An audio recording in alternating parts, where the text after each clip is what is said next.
اسی لیے بزرگوں نے لکھا ہے اگر موسیٰ علیہ السلام کی امت میں کوئی ابو حنیفہ پیدا ہو جاتا تو آج موسیٰ علیہ السلام کی سیرت پوری محفوظ ہوتی. اگر عیسیٰ علیہ السلام کی امت میں کوئی امام ابو حنیفہ پیدا ہو جاتا تو وہ عیسیٰ علیہ السلام کی سیرت کو گم نہ ہونے دیتا. سیدنا امام اعظم ابو حنیفہ رحمۃ اللہ تعالی علیہ ان کا یہ امت پر احسان ہے کہ آپ نے اللہ کے نبی کی سیرت کو محفوظ فرمایا. تو پہلا فرق میں نے اپنے پیغمبر اور پہلے نبیوں میں کیا عرض کیا؟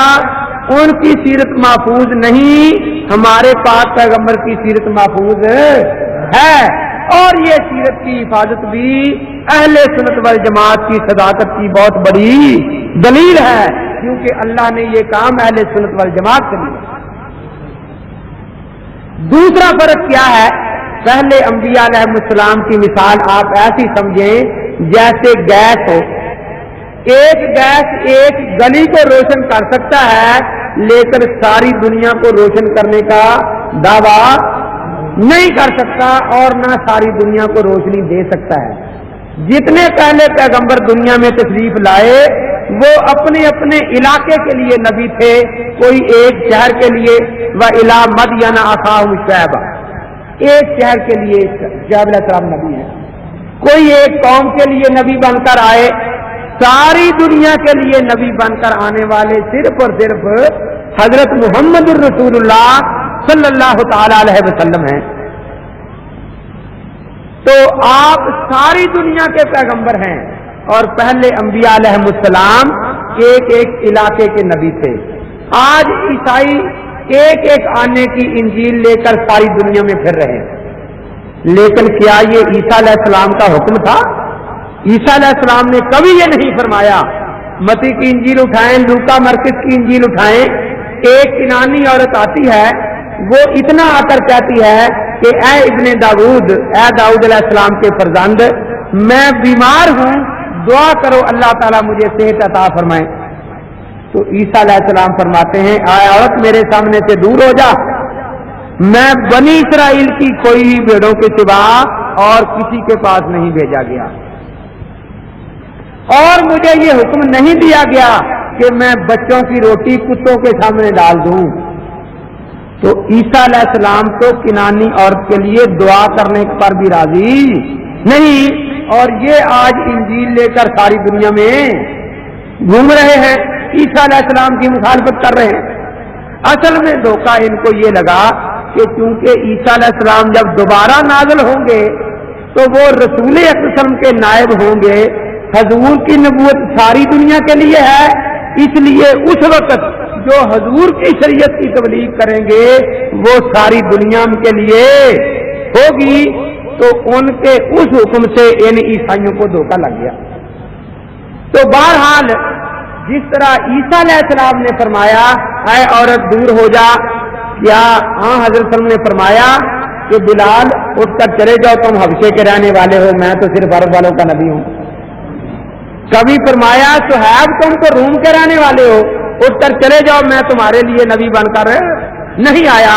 کبھی سلمان فارسی سے یہ فرمایا کہ سلمان تم تو فارس کے رہنے والے ہو، تم میرے ساتھ نماز نہ پڑھنا؟ عباس تم تو نینوا کے رہنے والے ہو، تم یہاں کیوں بیٹھے ہو، جاؤ. لیکن اللہ کے پیغمبر نے فرمایا کہ جس طرح خدا کا سورج دنیا کے ہر علاقے میں چمکتا ہے، نہ وہ یہ دیکھتا ہے کہ ان کا رنگ کیا ہے، نہ یہ دیکھتا ہے کہ ان کی زبان کیا ہے، وہ تاریخی جغرافیائی حدود کی قید سے آزاد ہے. اسی طرح میری نبوت ساری دنیا کے لیے ہے. یہ بات سب مسلمانوں کی اتفاقی بات ہے. اب میں آپ سے پوچھنا چاہتا ہوں کہ یہ بات صحیح ہے یا غلط؟ اب ساری دنیا میں اللہ کے نبی کا پیغام پہنچے تو پھر ہی یہ بات ثابت ہونا کہ حضور کی نبوت ساری دنیا کے لیے ہے. تو کیا آپ کے علاقہ میں قرآن لے کر حضرت خود تشریف لائے تھے یا کوئی اور حضرت پہنچے ہیں؟ کیا خیال ہے؟ ساری دنیا میں دین پہنچ چکا ہے یا نہیں؟ یہ دین پہنچا اور اس طرح پہنچ چکا ہے کہ کوئی کافر بھی انکار نہیں کر سکتا.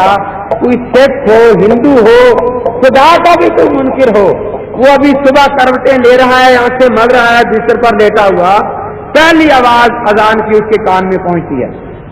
کوئی کافر اذان سے اب اپنے کان کو بچا، اللہ کی توحید اور نبی کی رسالت کی گواہی اس کے کان میں پہنچ رہی ہے یا نہیں؟ تو یہ پیش گوئی پوری ہو چکی. پوچھنا میں نے آپ سے یہ ہے کہ یہ پیش گوئی کن کے ہاتھوں پوری ہوئی؟ تو یہ یاد رکھیں، میں نے بتایا تھا 4 آئمہ نے سیرت کو مرتب فرمایا ہے.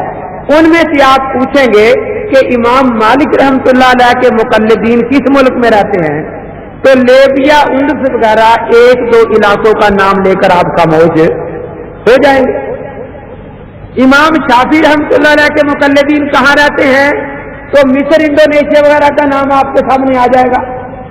امام احمد رحمۃ اللہ علیہ کے مقلدین کہاں رہتے ہیں، تو سعودیہ کا نام آ جائے گا، نجد کے علاقے کا. لیکن جب یہ سوال آئے گا کہ امام اعظم ابو حنیفہ رحمۃ اللہ علیہ کے مقلدین کہاں رہتے ہیں، تو کیا آپ کسی ایک آدھ ملک کا نام لے کر خاموش ہو جائیں گے؟ آپ کو دنیا کے ہر ملک کا نام لینا ہوگا. دنیا کے کسی ملک کی تاریخ اٹھا کر دیکھیں کہ یہاں اسلام کون بزرگ لائے ہیں، آپ کو پتہ چلے گا کہ وہاں اسلام لانے والے بزرگ حنفی ہیں. تو اللہ تبارک و تعالیٰ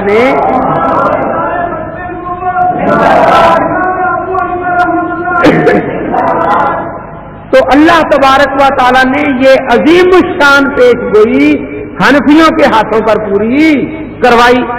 آپ کے اس لاہور شہر میں سید علی حجویری المعروف داتا گنج بخش صاحب رحمۃ اللہ تعالی علیہ عین اس دن تشریف لائے ہیں جس دن سید حسین زنجانی رحمۃ اللہ علیہ کا جنازہ لاہور سے اترا.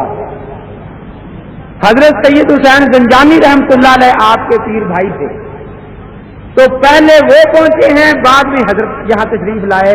اور یہ صرف لاہور نہیں، ارد گرد کے یہ تمام اضلاع جو ہیں، یہاں نبی کا کلمہ پڑھانے والے سید علی حجویری رحمۃ اللہ علیہ، یہاں قرآن لانے والے سید علی حجویری رحمۃ اللہ تعالی علیہ ہیں، یہاں اللہ کے نبی کی احادیث لانے والے سید علی حجویری رحمۃ اللہ تعالی علیہ ہیں.